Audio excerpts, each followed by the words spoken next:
नमस्कार। हम आदिकाल पर बात कर रहे हैं और जब हम हिंदी साहित्य के इतिहास को निरंतर पढ़ रहे हैं तो आदिकाल पर बात करते हुए हमने इसके नामकरण की समस्याओं को देखा और हमने इसका समय सीमन था हमने उसको भी देखा। जब हम हिंदी का आदिकालीन साहित्य जब देखते हैं, परिवेश पर हम बात कर चुके हैं और परिवेश पर बात करते हुए हमने राजनीतिक, धार्मिक, साहित्यिक, सांस्कृतिक इन सभी परिवेश पर हमने बात की।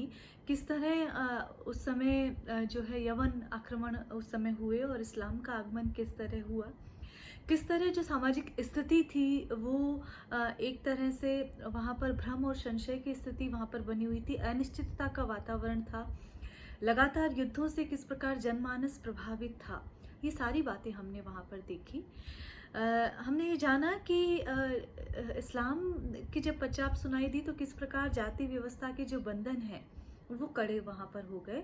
तो ये सारी बातें और सारी जो परिवेशगत स्थितियाँ थी उनका अध्ययन हमने किया। देखिए, जब हम हिंदी साहित्य के आदिकाल को देखते हैं तो लगभग जो ये समय सीमन है 700 वर्षों का जो समय सीमन है, उसमें जो साहित्य रचा गया उसको हम मोटे तौर पे देखें तो हम तीन जो हमने साहित्यिक धाराएं देखी, तीन धाराओं में ये बह रही थी। अगर हम साहित्य को देखें तो प्रथम जो धारा थी वो संस्कृत साहित्य की थी जिसे राज्याश्रय प्राप्त था, जिसमें हमने हर्षवर्धन के समय में देखा और जिसके जो केंद्र हैं वो कश्मीर और कन्नौज के आसपास जो केंद्र थे, दोनों केंद्र थे वहाँ पर। और उसमें जो उसी समय हमने देखा कि क्षेमेंद्र वहाँ पर होते हैं, आनंदवर्धन वहाँ पर होते हैं और जयदेव वहाँ पर होते हैं, मम्मट वहाँ पर होते हैं। तो ये सभी आचार्य जो हैं संस्कृत में जो साहित्यिक ग्रंथ या शास्त्रों का निर्माण वहाँ पर कर रहे थे।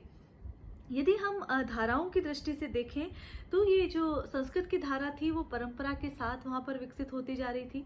जो दूसरी धारा थी वो अपभ्रंश साहित्य की आप मानिए, जिसमें प्राकृत और अपभ्रंश का साहित्य लिखा जा रहा था, जिसमें जैन धर्म का साहित्य भी लिखा गया।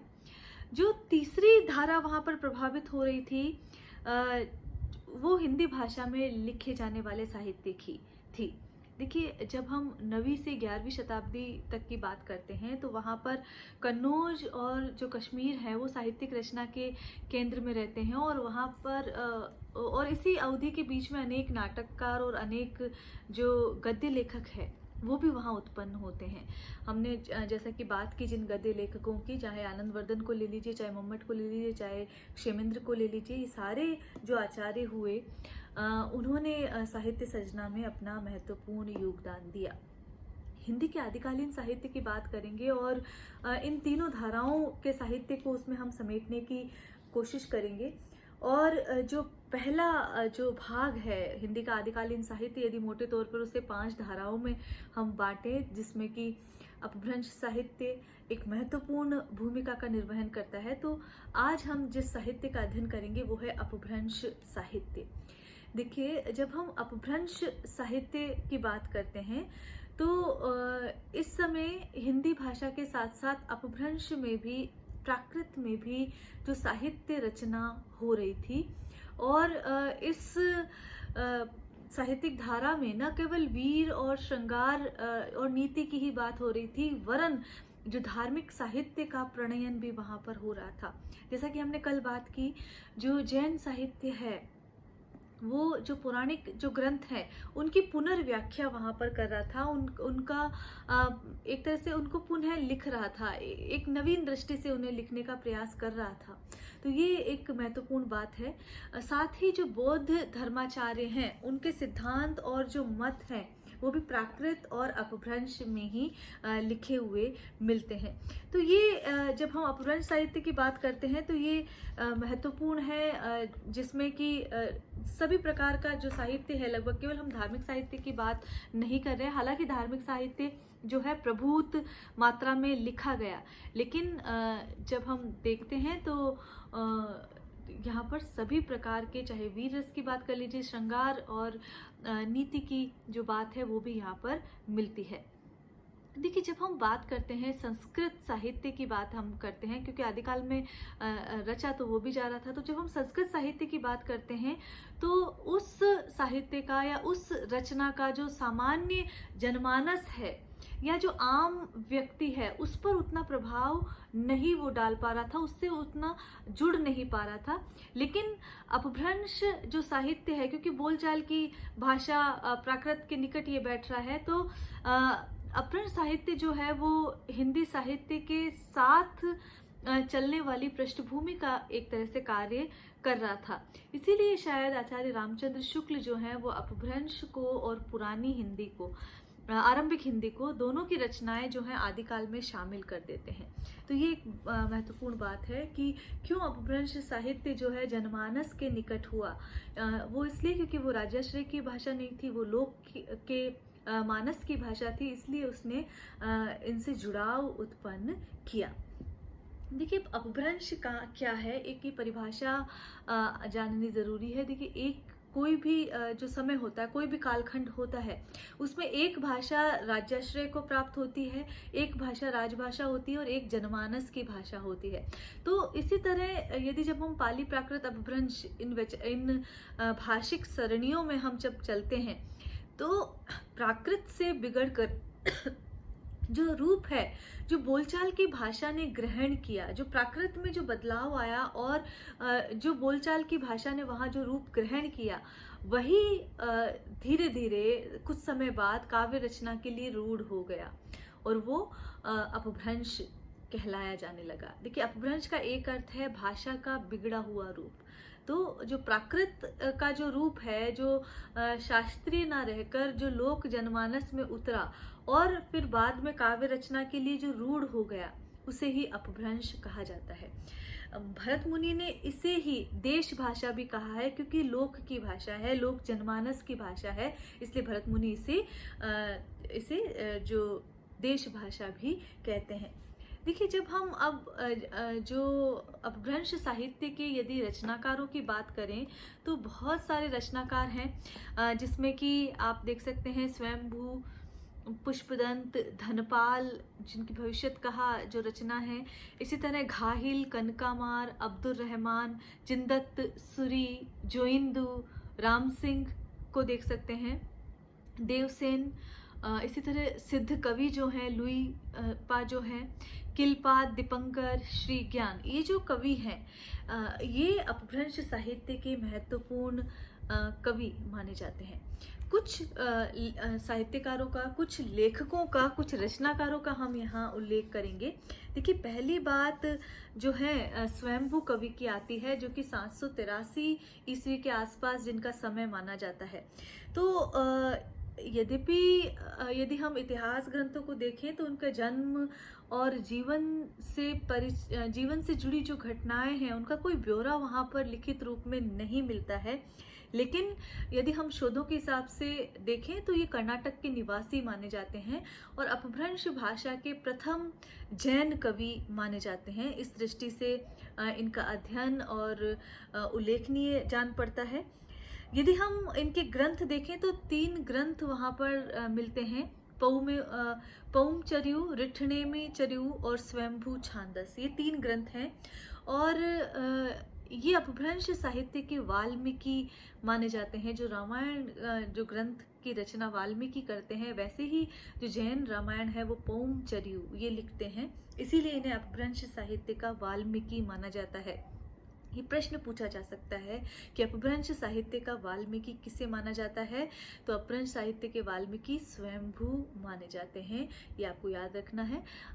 कुछ जो आलोचक हैं, कुछ लेखक हैं, इन्हें अपभ्रंश साहित्य का कालिदास भी कहते हैं। तो ये संज्ञाएं हैं जिनसे संबंधित प्रश्न अक्सर पूछ लिए जाते हैं। इनकी 3 रचनाएं जो प्रमुख हैं, यद्यपि और रचनाएं भी हैं लेकिन उनका कोई प्रामाणिक उस पर तथ्य नहीं मिलता, इसलिए 3 मुख्य रचनाएं हैं, पौमचर्यु, रिठनेमी चर्यु और स्वयंभू छांदस, ये रचनाएं हैं।